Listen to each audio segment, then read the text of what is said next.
Balaji news पर आपका स्वागत है। जिन लोगों ने मेरा चैनल सब्सक्राइब नहीं किया है, कृपया करके चैनल को सब्सक्राइब करें, लाइक और कमेंट अवश्य करें, चाहे आपको वीडियो पसंद आए या ना आए। गलियों में घूमी आयोग की टीम, हिंसा के निशानों ने दी गवाही। छावनी में तब्दील रहा गेस्ट हाउस, लोगों ने दर्ज कराए बयान। लिखित के साथ साथ वीडियोग्राफी भी हुई। 5.5 घंटे तक चली पूरी प्रक्रिया। हिंसा के प्रकरण में जांच के लिए पहुंचे न्यायिक जांच आयोग के सदस्यों ने हिंसा प्रभावित शहर की गलियों में घूमकर जायजा लिया। दीवारों व मस्जिद भवन पर पथराव के निशान, नालियों में कारतूस मिलने की जगह, वाहनों के आग लगाने वाले स्थान आदि की पूरी बारीकी के साथ देखा। कहां से कौन पत्थर फेंक रहा था, यह बात पुलिस अधीक्षक बताते हुए चल रहे थे। मंगलवार को पूर्वाह्न 11 बजे आयोग की टीम शहर पहुंची। फिर उन्होंने जामा मस्जिद के पीछे हिंसा प्रभावित क्षेत्रों का दौरा किया। जामा मस्जिद को भी देखा। करीब 1 घंटे तक शहर में घूमने के बाद लगभग 12 बजे PWD के गेस्ट हाउस में पहुंचे। फिर बयान दर्ज करने का क्रम शुरू हुआ। एक एक करके लोगों के अंदर बुलाया और लिखित के साथ साथ वीडियोग्राफी में बयान दर्ज किए गए। यहाँ पर सिर्फ बयान दर्ज कराने वाले व्यक्तियों का ही प्रवेश दिया गया। प्रेस को भी बाहर रखा गया। भारी संख्या में पुलिसकर्मी मौजूद रहे, जिसे देखकर सड़क से गुजरने वाले लोग भी चर्चा करते हुए नजर आए। सभा के पूर्व जिलाध्यक्ष फिरोज खां ने भी आयोग के सामने पेश होकर अपने बयान दर्ज कराए। हालांकि शुरुआत में उन्हें रोक दिया गया, लेकिन दोपहर में प्रवेश करवा दिया गया। 6.5 घंटे तक शहर में रहने के बाद टीम शाम को 5:30 बजे चली गई। जितनी देर न्यायिक आयोग की टीम शहर में रही, पुलिस प्रशासन अलर्ट रहा। चप्पे चप्पे पर सुरक्षा का पुख्ता बंदोबस्त रहा। 24 नवंबर को जामा मस्जिद सर्वे के विरोध में हुई हिंसा से जुड़े साक्ष्य बताते हुए मैंने बयान दर्ज कराया। उस समय गैर संप्रदाय के लोगों ने पुलिस पर पथराव किया था, गाड़ियों में आग लगाई थी, जिससे पुलिसकर्मी घायल होने के बाद भी मोर्चा संभाल रहे थे। कमलकांत तिवारी, संजय शंकरधार ने बताया, हिंसा के बाबत न्यायिक जांच आयोग के सामने बयान दर्ज कराए हैं।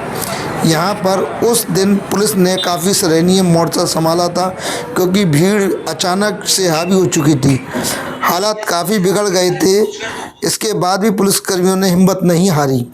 सीमा आर्य बताती हैं, संभल में हिंसा में जुड़ी कुछ बात हमने भी न्यायिक जांच आयोग के सामने रखी है। मुख्य बात है, संभल को ज़िला मुख्यालय बनाना चाहिए। ज़िला मुख्यालय होगा तो अधिकारियों की मौजूदगी भी यहीं होगी और यहाँ के लोगों की सोच बदलेगी।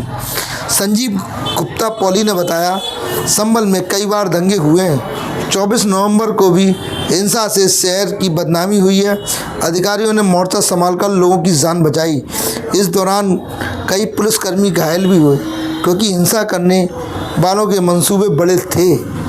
नीलम वासने कहती हैं, शहर हिंसाओं को लेकर काफ़ी बदनाम हो चुका है, इसलिए शहर के नाम को बदनाम करने वाले लोगों के खिलाफ कठोर कार्रवाई होनी चाहिए।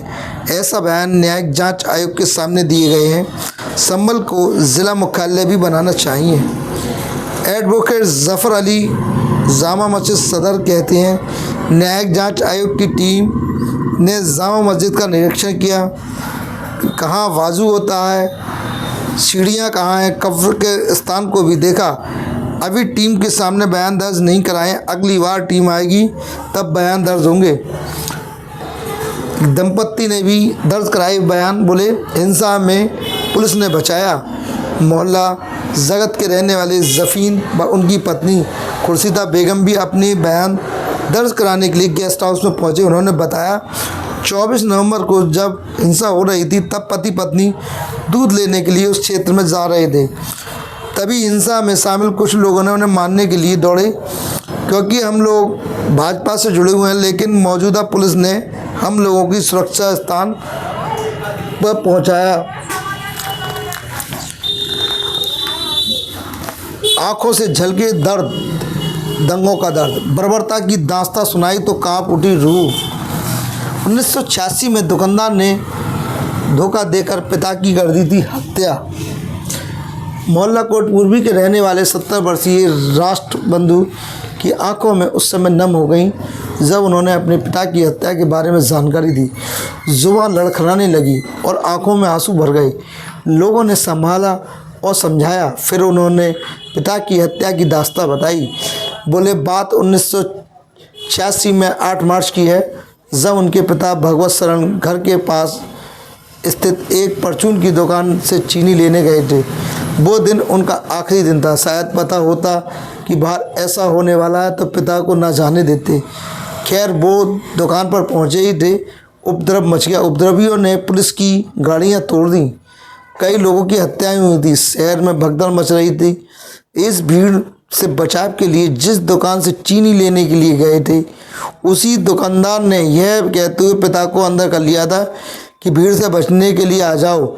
लेकिन दुकानदार ने उपद्रवियों के साथ मिलकर दुकान बंद कर पिता को चाकू से गोदकर हत्या कर दी। शरीर पर एक जगह 17 और दूसरी जगह 50 से अधिक घाव थे। सिर पर भी तमाम निशान थे। केस हुआ था लेकिन न्याय नहीं मिला क्योंकि गवाह मुकर गए। फिर आस जगी है, इसलिए पत्र दिया। इंसाफ का आश्वासन भी मिला है। 1993 में तालाब में मिला था पिता का शव। शरीर पर थे 62 घाव। शशांक शर्मा ने आयोग को पत्र देकर कहा, 1993 में बाबरी मस्जिद को लेकर जो सांप्रदायिक दंगे हुए थे उसमें संभल भी शामिल था। तब उनके पिता दिनेश चंद्र शर्मा सिरसी के स्कूल में शिक्षक थे और वह रोज़ाना शाम को ट्यूशन पढ़ाने के लिए जाते थे। 3 जनवरी 1993 को वह भी शाम को समय ट्यूशन पढ़ाने के लिए गए थे। फिर वह वापस घर नहीं लौटे। तलाशी की तो अगली सुबह यानी 4 जनवरी को मोहल्ला बेगम सराय स्थित तालाब में पिता का शव नग्न अवस्था में बरामद हुआ था। सबकी स्थिति देखकर हर कोई डर गया था क्योंकि पूरे शरीर पर 62 घाव थे। उन्हें चाकुओं से गोदा गया था। फिर सूचना मिलने पर दादा ब्रजरतन शर्मा मौके पर गए। उन्होंने सबकी शिनाख्त की। फिर सबको पोस्टमार्टम भेजा गया। केस भी दर्ज हुआ था लेकिन वो अंजाम तक नहीं पहुंचा क्योंकि उस समय शासन प्रशासन में कोई सुनने वाला नहीं था।